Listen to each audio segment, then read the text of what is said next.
first question was, what more can Labour do to spread genuine equality through society?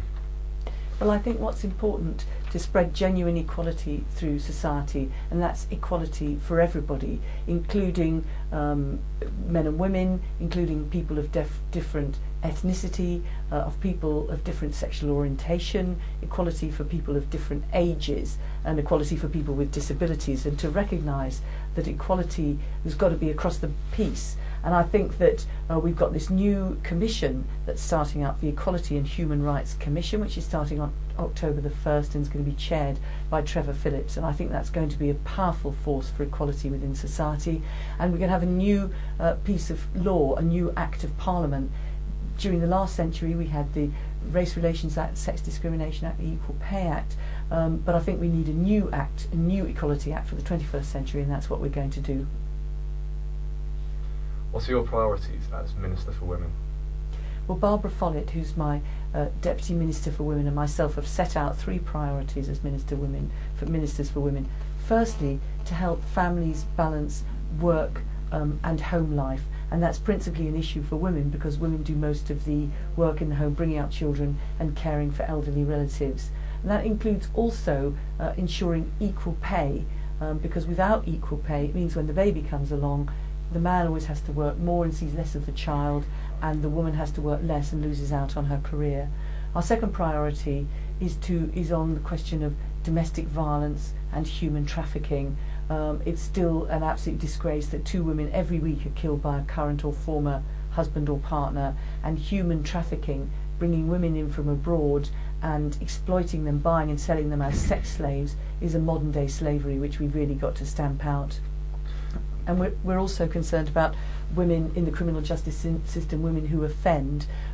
Really, it's not right to women with mental health problems, women with drug and alcohol addictions, to end up putting them in prison. It doesn't help them get rehabilitated. So we're going to look through all the very good recommendations in Jean Corsten's report and see whether we can get some changes there. And our final priority is about empowering Black and Asian women within their communities. It's often looked on as, Black and Asian women as victims of discrimination, and they certainly are.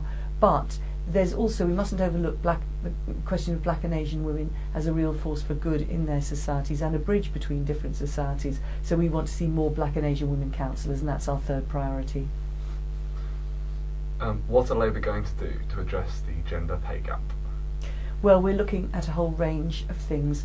We introduced the Equal Pay Act in 1970, and since we came in 1997, the pay gap has closed, but it's still far too wide. The difference in the hourly rate between a part-time woman and a full-time man is 40%, and I just refuse to believe that a woman part-timer is worth 40% per hour less than a full-time man. So we have to do more to close the gender pay gap, to ensure women get equal pay, and we're going to look at a whole range of measures as to what we can do on this. So it's very much under review and under consideration. How can we encourage more people to vote? Well, I think one of the biggest worries and concerns I have is that voting, the very basis of our democracy, is becoming unequal. Because if you are over 50, white, own your own home and live in a non-metropolitan area, then you are very likely to be on the electoral register. You're only 2% likely not to be on the electoral register. But if you're young, black, live in rented accommodation in an inner city, then about 1/3 of people like that are not even on the electoral register, not entitled to vote. And when it comes to turnout, the people who are most likely to vote are white, middle class, older, better off. And we can't have a situation where, of course, democracy delivers for people who vote. We can't have a situation where our democracy is skewed by inequality. So this is something that the ministers in the Ministry of Justice, and in particular Bridget Prentice, are looking at how we can make sure that people do turn out to vote. It shouldn't just be an option, it should be a responsibility to vote, because if people don't vote, then the people who do vote have a say, and the problem is that the people who do vote tend to be better off. We don't want to skew the system away from the people who need public policies and public services to support them. Do you think the Conservatives can ever be taken seriously in terms of equality after bringing in Section 28?